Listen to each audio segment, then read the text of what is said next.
Hello guys. So ionic equilibrium में हम लोगों ने लास्ट लेक्चर में लॉ ऑफ मास एक्शन देख लिया था, क्या है उसका स्टेटमेंट हम लोगों ने जान लिया। उसके बाद में उसी लेक्चर में हम लोगों ने इक्विलिब्रियम कांस्टेंट भी जान लिया क्या होता है। ठीक है, हम लोगों ने लॉ ऑफ मास एक्शन एक रिवर्सिबल रिएक्शन के लिए अप्लाई कर दिया था और उसका जो कंक्लूजन था वो था हमारा इक्विलिब्रियम कांस्टेंट। फाइन, आज हम लोग देखने वाले हैं गाइस स्ट्रॉन्ग एसिड और स्ट्रॉन्ग बेस, वीक एसिड और वीक बेस क्या होते हैं। जैसे इस लेक्चर के हम लोग जो लेसन हम लोगों ने स्टार्ट किया, इस लेसन के स्टार्टिंग में हम लोगों ने डिफरेंट थ्योरी के बेसिस पे एसिड बेस को पहचानना समझ लिया। जैसे अरेनियस थ्योरी हम लोगों ने देखी, उसके बाद में लॉरी ब्रोंस्टेड थ्योरी हम लोगों ने देखी, लुईस थ्योरी देखी। तो ये थ्योरी के बाद अभी हमारा इंटेंशन क्या है कि अगर हमारे सामने कोई एक सब्सटेंस है तो वो एसिड है या बेस है, ये डिफरेंट थ्योरी के बेसिस पे तो हम लोग जान लेंगे।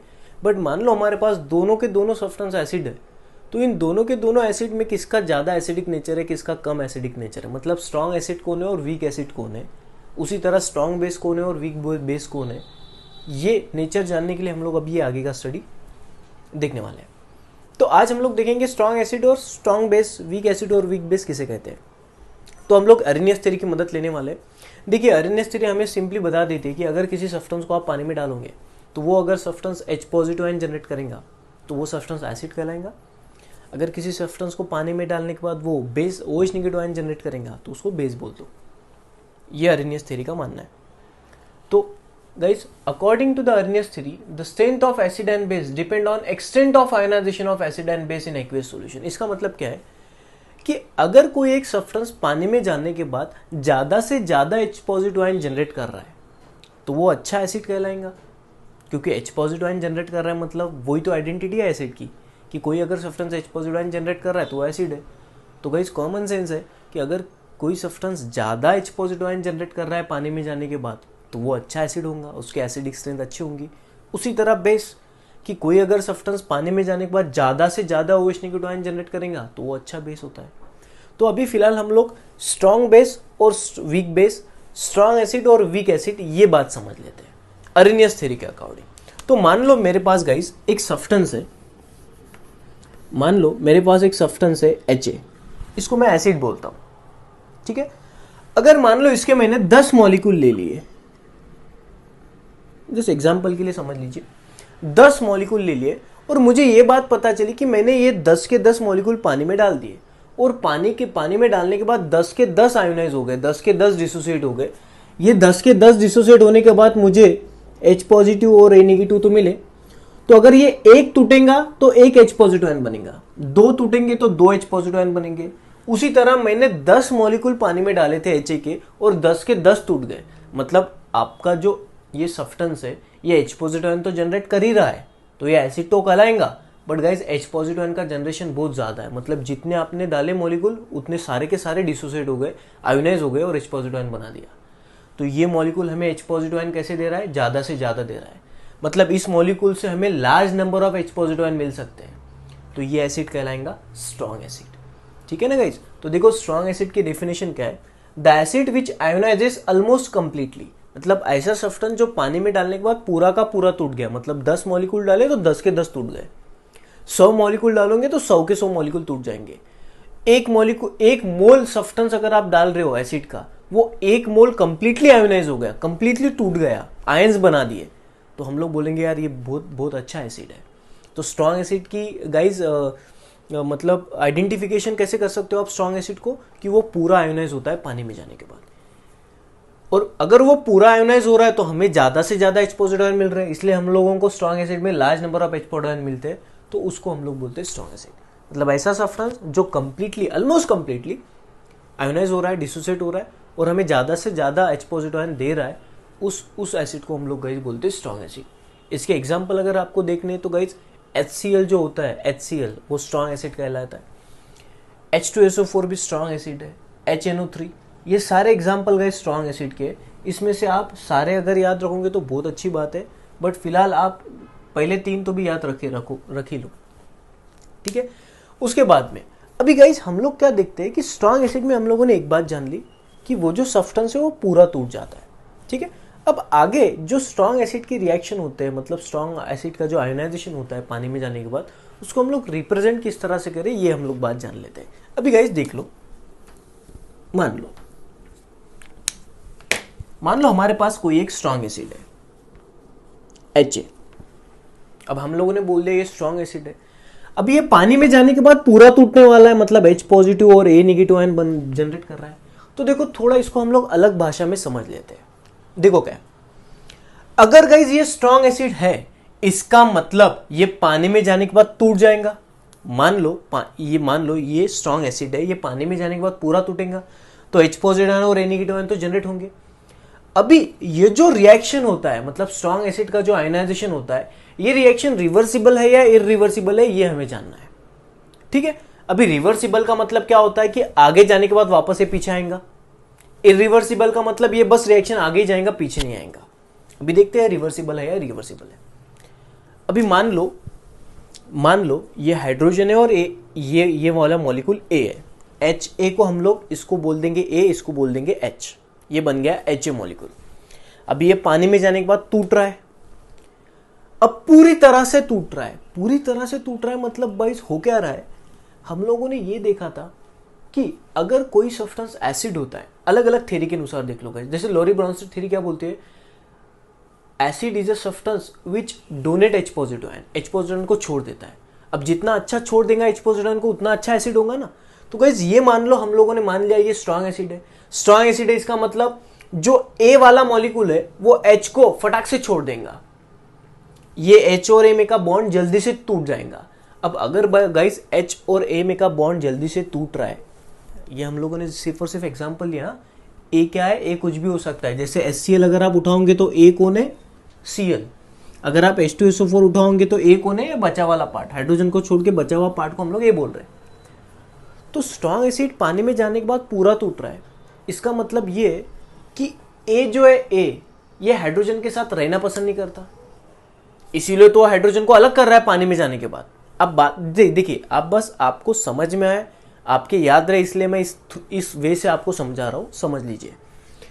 स्ट्रॉन्ग एसिड पानी में जाने के बाद पूरा टूटता है, इसका मतलब H और A में का जो बॉन्ड है वो टूटने वाला है। इसका मतलब A को हाइड्रोजन के ऊपर कोई पैर नहीं है, और अगर A को हाइड्रोजन के ऊपर कोई पैर नहीं, इसलिए तो A हाइड्रोजन को जल्द से जल्द रिलीज कर रहा है पानी में जाने के बाद। तो अगर मुझे बताओ ये स्ट्रॉन्ग एसिड है, तब ये बात सही है। स्ट्रॉन्ग एसिड है तो ये हाइड्रोजन फटाक से निकलेंगे, और हाइड्रोजन फटाक से निकलेंगे तो हम लोग कंक्लूजन कर देंगे कि भाई A को हाइड्रोजन के ऊपर पैर नहीं है। तो गाइस अगर A को हाइड्रोजन के ऊपर पैर नहीं है, तो मुझे बताओ जब HA को पानी में डालने के बाद ये दोनों अलग हो गए, तो दोनों में पैर ही नहीं है, तो A वापस हाइड्रोजन के साथ रिएक्शन करेगा नहीं, मतलब ये रिएक्शन वापस पीछे आएंगी नहीं। इसलिए जब भी स्ट्रॉन्ग एसिड का आयोनाइजेशन होता है तो ये जो रिएक्शन है बस एक ही डायरेक्शन से जाती है, पिछले डायरेक्शन से आती नहीं। तो ये रिएक्शन रिवर्सिबल है या इरिवर्सिबल है, इरिवर्सिबल है। क्यों? क्योंकि A को हाइड्रोजन के ऊपर पैर नहीं है, क्योंकि स्ट्रॉन्ग एसिड है, स्ट्रॉन्ग एसिड में हाइड्रोजन फटाक से निकल जाता है। आई होप कि आपको पूरी बातें समझ गई। तो गाइस स्ट्रॉन्ग एसिड का आयोनाइजेशन क्या होता है, इरिवर्सिबल रिएक्शन होता है, और सारे इरिवर्सिबल रिएक्शन हम लोग सिंगल एरो से डिनोट करते हैं। तो इसके ऊपर ये वाला पॉइंट है कि as strong acid ionises almost completely in aqueous solution, पानी में जाने के बाद पूरा टूट रहा है, so its ionisation reaction is irreversible.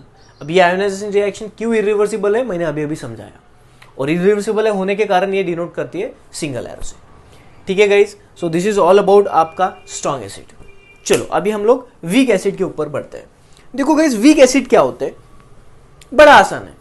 Strong acid पानी में जाने के बाद पूरे के पूरे टूट रहे, मतलब अगर आप 10 मॉलिक्यूल लोगे तो 10 के 10 टूट गए, मतलब ज्यादा से ज्यादा H पॉजिटिव आयन जनरेट हो रहा है, तो ये स्ट्रॉन्ग एसिड। वीक एसिड का इसके उल्टा, अगर आप लोगों ने 10 मॉलिक्यूल पानी में डाल दिए तो 10 मॉलिक्यूल में से कुछ मॉलिक्यूल ही आयोनाइज हो रहे हैं, मतलब कुछ मॉलिक्यूल ही टूट के H पॉजिटिव आयन बना रहे हैं, मतलब सारा का सारा नहीं है, मतलब H पॉजिटिव आयन का जनरेशन कितना है, कम है, तो इसको हम लोग वीक एसिड बोल देते हैं। मान लो ये कोई एक सब्सटेंस है, इसके हम लोगों ने 10 मॉलिक्यूल लिए, बट लिए तो आप लोगों ने 10, बट पानी में जाने के बाद सिर्फ और सिर्फ 4 मॉलिक्यूल ही डिसोसिएट हुए। तो अगर HA टोटल 10 है, बट टोटल में से बस 4 मॉलिक्यूल ही आयोनाइज हो रहे हैं, 4 मॉलिक्यूल ही पानी में जाने के बाद टूट रहे हैं, तो H पॉजिटिव आयन कम बनेंगे या ज्यादा? कम बनेंगे। तो अगर H पॉजिटिव आयन बन तो रहे तो एसिड तो है, बट H पॉजिटिव आयन की क्वांटिटी कितनी है, कम है, less number of H positive ion बन रहे, तो इसको हम लोग वीक एसिड बोल देंगे। तो वीक एसिड में कम H पॉजिटिव आयन जनरेट होते हैं, स्ट्रॉन्ग एसिड में ज़्यादा होते हैं। इसलिए हम लोगों ने डेफिनेशन बोल दी, the acid which ionises to less extent in aqueous solution. Less extent में आयोनाइज होते हैं, कम टूटते हैं, और वो less number of H positive ion बनाते हैं, तो ऐसे एसिड को हम लोग गाइज वीक एसिड बोलते हैं। वीक एसिड की एग्जांपल गाइज आप HF एग्जांपल दे सकते हो, HCN एक एग्जांपल दे सकते हो। इस तरह से ये सारे वीक एसिड के एग्जांपल हैं। ये देखो फॉर्मिक एसिड, एसिडिक एसिड, ये सारे वीक एसिड कहलाते हैं। ठीक है गाइज, तो स्ट्रॉन्ग एसिड और वीक एसिड में आपको फ़र्क समझ में आया। अभी जिस तरह से स्ट्रॉन्ग एसिड इरिवर्सिबल रिएक्शन देता है, तो वीक एसिड कौन सी रिएक्शन देता है ये हम लोग देख लेते हैं। आइए, अभी गाइज मान लो ये वीक एसिड है। लेट मी चेक वीडियो शुरू है या नहीं, या ऑल गोइंग वेल। अभी गाइज मान लो ये वीक एसिड है। अब ये वीक एसिड है, इसका मतलब HA पानी में टूट नहीं रहा पूरी तरह से। तो अगर HA पानी में पूरी तरह से टूट नहीं रहा, इसका मतलब A हाइड्रोजन को जाने नहीं दे रहा। A हाइड्रोजन को जाने नहीं दे रहा, मतलब A को हाइड्रोजन के ऊपर पैर है। स्ट्रॉन्ग एसिड में A को हाइड्रोजन के ऊपर पैर नहीं था, क्योंकि वो पूरे तोड़ रहा था। बट अगर गाइज ये वीक एसिड पूरी तरह से टूट नहीं रहा, इसका मतलब A को हाइड्रोजन के ऊपर पैर है। तो मान लो 10 में से 4 टूट गए और ये रिएक्शन हो गया, बट हमें तो पता है ये वीक एसिड है, और वीक एक एसिड में A को हाइड्रोजन के ऊपर पैर होता है। तो अगर गाइज A को हाइड्रोजन के ऊपर पैर है, तो A फिर से हाइड्रोजन के साथ रिएक्शन करके वापस HA नहीं बनाएगा। तो मतलब ये तो बन जाएगा, बट A के तो हाइड्रोजन के ऊपर पैर है, तो ये रिएक्शन वापस पीछे भी आएंगे ना। तो जो वीक एसिड होता है गाइज, जो वीक एसिड का आयोनाइजेशन होता है, वो रिवर्सिबल रिएक्शन होता है। अब क्यों, मैंने आपको समझा दिया। और सारे रिवर्सिबल रिएक्शन हम लोग इस डबल एरो से डिनोट करते हैं। तो ये हम लोगों ने यहाँ पे बोल दिया कि as weak acid ionises to less extent in aqueous solution, its ionisation reaction is reversible. क्यों, अभी मैंने बताया, क्योंकि A को हाइड्रोजन के ऊपर पैर है। क्यों पैर है, क्योंकि हाइड्रोजन को वो छोड़ नहीं रहा ना। अगर छोड़ा रहता तो हाइड्रोजन ज्यादा से ज्यादा जनरेट होते, बट अभी हाइड्रोजन हमको कम जनरेट हुए दिखाई दे रहे, तो A हाइड्रोजन के छोड़ नहीं रहा, इसलिए A को हाइड्रोजन के ऊपर पैर है, इसलिए जब कभी A को हाइड्रोजन दिखेगा, वो वापस उसके साथ रिएक्शन करके HA बना देगा, इसलिए वो रिएक्शन रिवर्सिबल होता है। और सारे रिवर्सिबल रिएक्शन हम लोग डबल एरो से डिनोट करते हैं। तो ये बातें होती है गाइज स्ट्रॉन्ग एसिड और वीक एसिड के बारे में। अब उसी तरह गाइज स्ट्रॉन्ग बेस और वीक बेस होता है, सेम, कोई चेंजेस नहीं। सिर्फ हम लोग एसिड में H पॉजिटिव आयन के बारे में डिस्कशन करते हैं, बेस में हम लोग OH नेगेटिव आयन के बारे में डिस्कशन करेंगे। जैसे स्ट्रॉन्ग बेस वो बेस होते हैं, वो पानी में जाने के बाद ज़्यादा से ज़्यादा OH नेगेटिव आयन जनरेट करेंगे, ऑलमोस्ट कंप्लीटली। मतलब 10 मॉलिक्यूल डाल दिया आपने, मान लो इसका एग्जांपल हम लोग ले लेंगे AOH। मान लो कोई एक सब्सटेंस है AOH। अभी सब्सटेंस में आपको OH दिखाई दे रहा है, तो पानी में जाने के बाद ये क्या जनरेट करेगा, A पॉजिटिव OH नेगेटिव। तो जो सब्सटेंस पानी में जाने के बाद OH नेगेटिव आयन जनरेट करते हैं, वो तो बेस होता है according to the Arrhenius theory. But जो अच्छे OH नेगेटिव आयन जनरेट करेंगे, ज्यादा से ज्यादा OH नेगेटिव आयन जो जनरेट करेगा, मान लो पानी में मैंने इसको 10 मॉलिक्यूल ले लिया और ये 10 के 10 मॉलिक्यूल टूट के 10 के 10 OH नेगेटिव आयन बना दिए। अब 10 टूटेंगे तो 10 OH नेगेटिव आयन बनेंगे ना, तो ये ऑलमोस्ट पानी में टूट गया। तो ज्यादा से ज्यादा OH नेगेटिव आयन बने तो ये स्ट्रॉन्ग बेस हो गया। और अगर कम से कम टूट रहा है पानी में, 10 मॉलिक्यूल डाले पानी में और 10 में से 3-4 ही टूटे, तो OH नेगेटिव आयन तो कम जनरेट होंगे ना। तो OH नेगेटिव आयन कम जनरेट होंगे तो फिर ये वीक बेस कहलाएगा। और स्ट्रॉन्ग बेस और वीक बेस रिवर्सिबल देंगे या इरिवर्सिबल देंगे, बस सेम सिमिलर हम लोग देखते हैं। मान लो स्ट्रॉन्ग बेस है, देखो डेफिनेशन तो क्लियर है कि स्ट्रॉन्ग बेस जो होता है वो large number of OH negative ion generate करेंगे पानी में जाने के बाद। ये डेफिनेशन आप बिल्कुल सेम है। स्ट्रॉन्ग बेस के ये कुछ एग्जांपल आप याद रखिए, LiOH, NaOH, KOH, ये सारे स्ट्रॉन्ग बेस होते हैं, आप लोग याद कर लिए। स्ट्रॉन्ग बेस जो होंगे वो इरिवर्सिबल रिएक्शन देंगे। क्यों, स्ट्रॉन्ग एसिड के जिस तरह से हम लोगों ने डिस्कशन किया वही स्ट्रॉन्ग बेस का। आइए देखते हैं। अगर गाइस ये स्ट्रॉन्ग बेस है, तो स्ट्रॉन्ग बेस है, इसका मतलब पानी में जाने के बाद पूरे टूटेंगे। पूरे अगर टूट रहे तो इसका मतलब A को OH के ऊपर पैर नहीं है, OH को छोड़ दे रहा है वो फटक से। तो अगर A को OH के ऊपर पैर नहीं है तो ये तो रिएक्शन हो गया, पूरे के पूरे टूट गए। बट गाइस स्ट्रॉन्ग बेस होने के कारण पूरे टूट गए। पूरे टूटे क्यों, क्योंकि A को OH नेगेटिव के ऊपर पैर नहीं है। तो जब A को OH नेगेटिव के ऊपर पैर ही नहीं है तो वापस ये OH के साथ रिएक्शन क्यों करेगा, नहीं तो पीछे वाला रिएक्शन तो होगा ही नहीं। इसलिए स्ट्रॉन्ग बेस का रिएक्शन क्या होगा, इरिवर्सिबल। और सारे इरिवर्सिबल रिएक्शन हम लोग सिंगल एरो से डिनोट करते हैं।